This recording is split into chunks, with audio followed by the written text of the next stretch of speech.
মূলত আজকে হচ্ছে হইলো এইচএসসি পরীক্ষার দ্বিতীয় দিন। আমরা প্রথম দিন বাংলা প্রথম পত্র এক্সাম দিয়েছি। তো আমাদের এক্সামের এমসিকিউটা মোটামুটি হার্ড হয়েছিল, তবু আমরা অবশ্য দিয়েছি, আলহামদুলিল্লাহ ভালোই হয়েছে। আজকে হচ্ছে হলো দ্বিতীয় দিন। আমরা আজকে বাংলা দ্বিতীয় পত্রের প্রিপারেশন নিচ্ছিলাম, কিন্তু মূলত আজকে শুক্রবার হওয়ার কারণে আমরা নামাজ পড়ছি।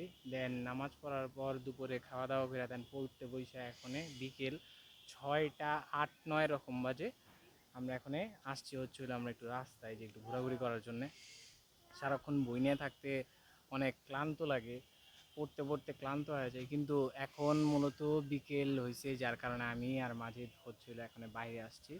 তো এইখানের পরিবেশটা আসলে অনেক সুন্দর, যার কারণে আসলে এখানে আসা। এখানে দেখতে পারতেছেন এই যে এখানে কাঠগোলাপ গাছ আছে, দেন আরও অনেক রকমের ফুলের গাছ আছে।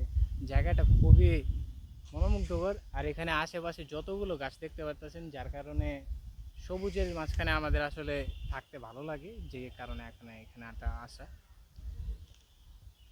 গাইস, এটা আমার ফ্রেন্ড।